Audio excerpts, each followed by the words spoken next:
Let us take you around one of the tallest homes I've ever visited. Yeah, it's a very particularly unique home. You have a lot of unique features, and I think this is something that fits most of today's modern needs. So let's take a look and see all parts of this home. We're excited to show you around.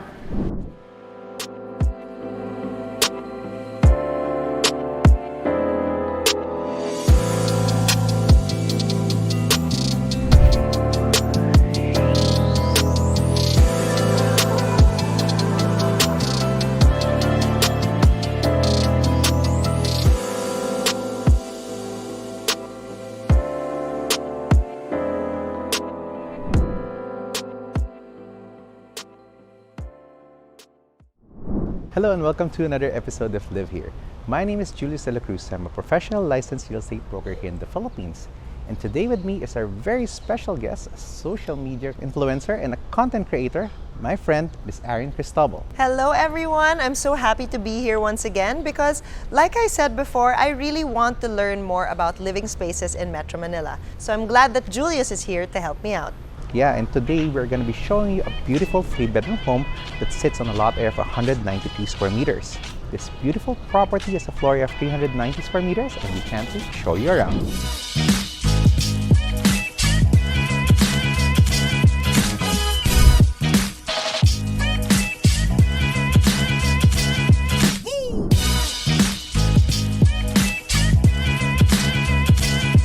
Before we move on with the presentation of this fine property, we'd like to invite you to click the like and subscribe button so that you will be notified of new updates that come up on our channel.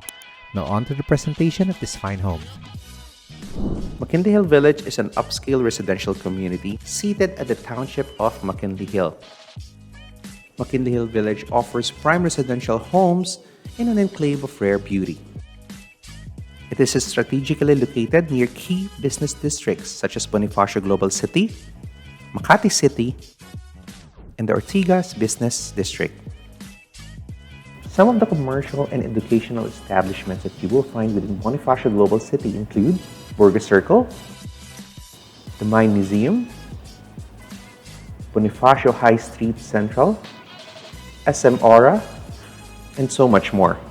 It is also accessible to many top-tier schools such as the British School Manila, Everest Academy, International School Manila, the Manila Japanese School, and so much more. Living in the middle of it all, the possibilities are just endless. So, we're back to the home.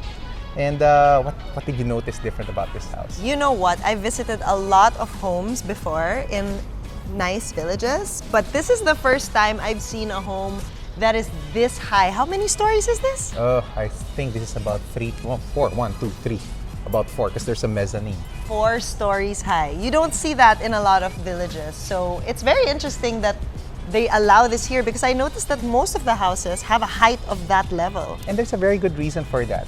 Today we're here in the city, and of course, naturally being a property in the city where land is scarce, most people would of course tend to maximize the floor area or the living space where it is because land is so valuable here. So first thing, what we have to know is that this property sits in McKinley Hill Village. The typical lot sizes here are around 180 to 200 square meters. And for people to be able to maximize the floor area roughly around 390, 400, well like this one, approximately at 390 square meters, people would build several levels. So we're currently here still at the front portion of the home because it looks so nice and there are a lot of things to to talk about it. Yeah, like there are several entrances here. Can you tell me a little bit about that? This actually forms part of the smart layout of the home. So if you look at it, you will notice that of course you have the frontage of the home. This can actually fit about 3 cars, so you can fit like 2. Well, comfortably 3, no? But if you want more, you really can, no? Right. And most of the utility areas are actually here, so it leads towards that side. Mm-hmm. You will also find that open door right now there leads to the kitchen, so easy access, diba, if you have groceries. Yes, so directly from the car, pasok agad refrigerator. Very convenient. Correct. That's correct. So smart layout. Also over here to my left side, you will find a small driver's quarter so they can rest while they're waiting for the next thing to do that's needed for any errands.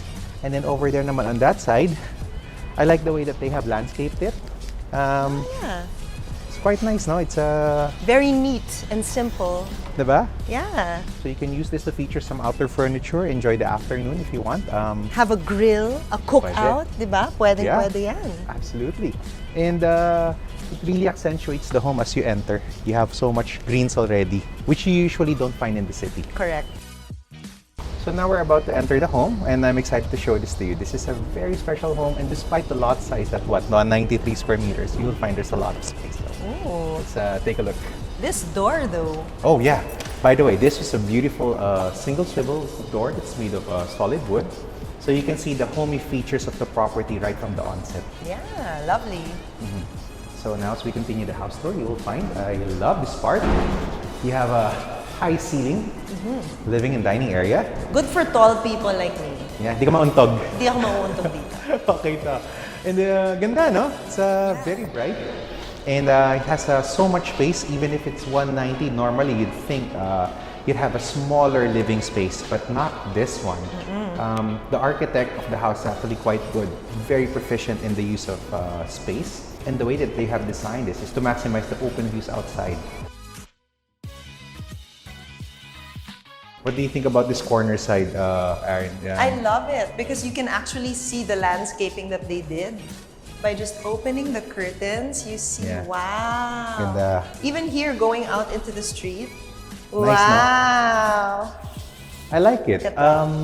May ano pa to, may sliding doors. So here, so you actually have an access that leads to the outdoors. So if you need to welcome guests, entertain them, you really can.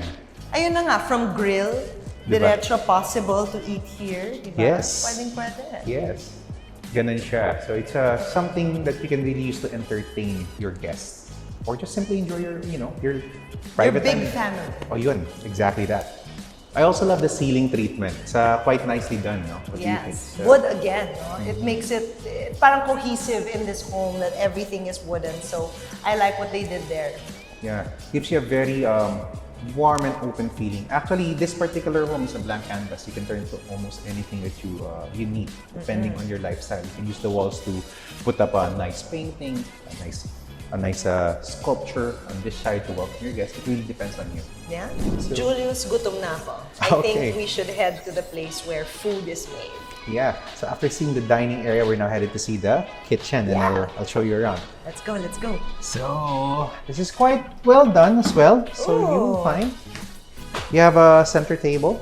I love this counter. It makes everything so neat. Na parang you can cook here, you can do everything here. So the center island can be conveniently turned into your very own breakfast nook, if you will.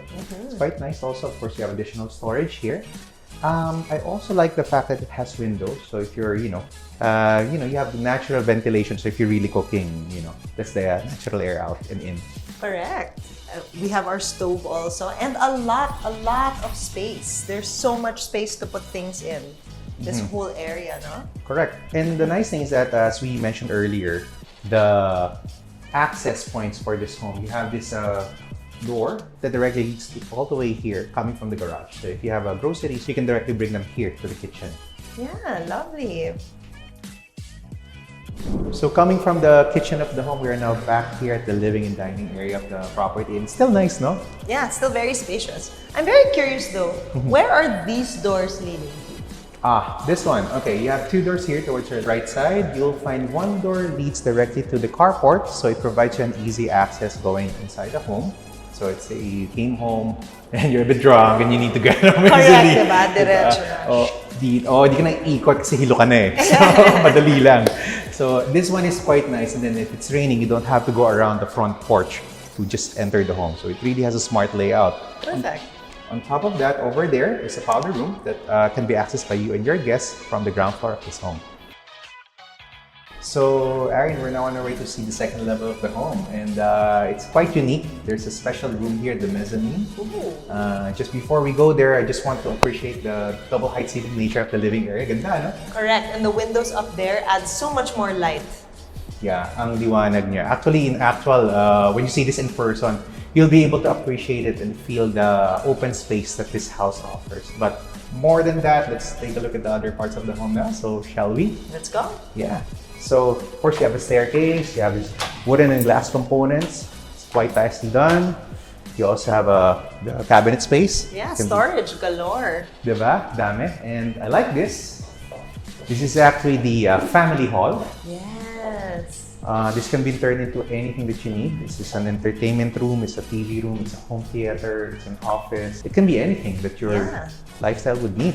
What would you make this? Ako, man cave. Yeah, For sure. no? Diba? Parang den, diba? Yes. Studio. That's Yes. what I would go for. I like this. Or siguro, some people would like this to be an office. Pwede That's rin. true. Or a library. But I like this kasi if you turn this into an entertainment area, you will find that there's a balcony here. Of course, you also have screen doors. You have sliding doors too. And then you can use it to entertain your guests. Correct.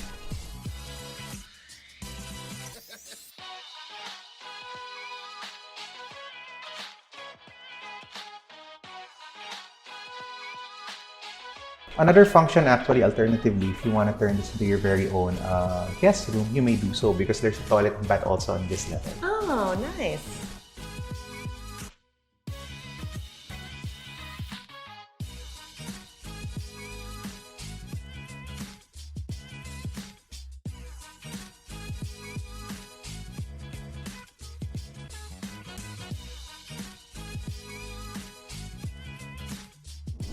So after seeing the first two levels of the home, we are now here at the third level, and it's quite a special floor, don't you think, Aaron? I love it. I love it. So this whole level is actually the master bedroom level. What does that mean? That's where you sleep. Let's look there first. So you will see. Wow, so much space. Laki, di ba? Yes. Nice. And I love the windows, the corner windows again. You can see green trees. Very calming if you just wake up and see trees, diba? Yeah, and it's also accompanied by a balcony. Yes. So you can enjoy the outdoors. And more than that, since we mentioned earlier, diba, it's on the side of the street before it goes downward. So you have a natural, nice view of the cityscape, which you will find outside. On a clear day, you can actually also see the bay on that side. So actually quite nice, no? Yeah, really nice. I can imagine having a cup of coffee looking there in the morning. Naka-robe. Yun, no? Donyan dating ni Aaron. Ganda. Speaking Perfect. of Donya, you know, Ayan. the closet here is actually my favorite. But Yeah. let's pass through the restroom, the bathroom, before going to the closet. Wow, look at this. My tub. Yes. Luxury in a Ganda. tub. Ganda, Love di it. ba? Yes, I really love it. And you don't normally find this amount of space actually for other types of properties, especially here in the city. You don't really have that much offering because of the scarcity of space. But here, you have a his and her sink. You have a separate tub. You have a separate shower. And of course, a separate toilet area. Yeah. Also, Everything is separated. So it's very convenient, no? galing, di ba? Multifunctional. And then, to Aaron's favorite part, you'll find The true closet with all the space and the full-size mirror to check your outfits. Pang OOTD, diba? I love it. It's very spacious. You even have a dresser which you'll find here to our left side. So A marble dresser. nice, diba? Yes. So you have all the space you need, and then as you go out of this particular loop, you're ready for the day. Yeah. So Aaron, after seeing the first few levels of this home, we are now here at the topmost level. Ooh, it's very high up here, very high. It is, and if you look at it, you'll find, wow, ganda ng view. Yes. So you actually have this corner side, which is officially termed as the den or the mini office. Earlier, we said that the family area can also actually be turned into an office or a library. But if you need a smaller space for your work, this can actually be the space for that. Of course, no, depends on how you want it. Kasi nga, kaya ka umuwi, magpapahinga ka eh. Correct. Diba? But what do you think about this space? What's I your think take? it's very pandemic ready. You know how during the pandemic, everyone had to have a home office. And now people are meeting over Zoom. They're very open to that also because it was traffic. So Correct. having your own space for all of that, I think is very, very efficient. Galing, no? You have this special room just for these things. And on top of that, of course, you have a view to relax yourself. Yeah. Diba? It's an opportunity, hindi lang basta puro work ka lang. So after seeing the office on this level, we are now headed to see some of the rooms. So Nice. papahinga naman. Yeah. Diba? So over here to my right side, you will find one of the first rooms. It's actually quite adequately spaced. Oh. So it's nicely done then, no? What do you think, Aaron? Yes, this is definitely going to be one of the kids' rooms, and I love the Cove lighting. And it's pink. Yes. So it could be a girl's room, diba? Could be anyone's room actually. Yeah. Because maganda siya. Yeah. Nice for streaming and all of that. Oh, pwede, no? Oo, no, perfect pala to sa'yo. And then this one also, the nice thing is the layout. So yeah, the master's bedroom is on the 3rd level, so there's privacy. And the kids' rooms are actually on this side. Yes. And that's very beneficial for the parents because hindi pwedeng tumakas. You have to Yes. go through the 3rd floor. Correct. Galing, galing. That's the point pala. Yun talaga yun eh. Galing. So, I'm not sure if the kids will be recommending this to their parents after seeing that now. But I hope you do because this is a nice investment for your family. Okay to. Maganda tong property na to. Of course, this room also comes with its own ensuite toilet and bath to complete this particular bedroom.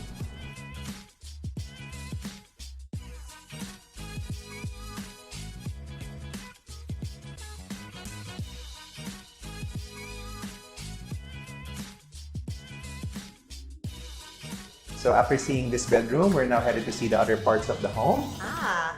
There What's are this? This one? Sorry, this one? Yes. Yeah, this is actually a storage.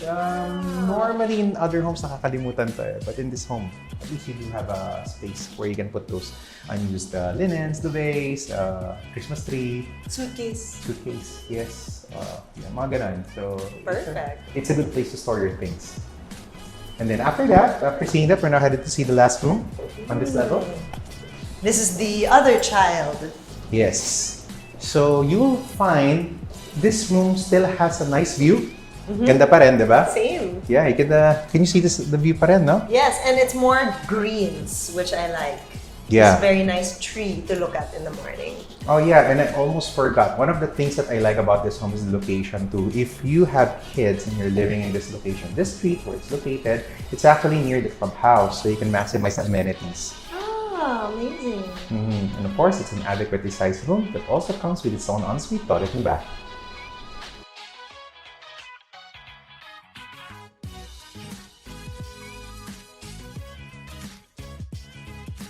So what do you think about the house overall, Aaron? Well, there are two things that I really like. One is the high ceilings for tall people like myself. And I also love how much natural light comes into the house because of all these windows. Yeah, it's very well done. You have a nice layout. On top of that, of course, you also have a good location. You have the amenities, 24-hour security. I really think it's a very nice place to establish, one's own life. I agree. Regardless of whatever background you might be coming from. So yeah, I hope you like our little house tour that we did today.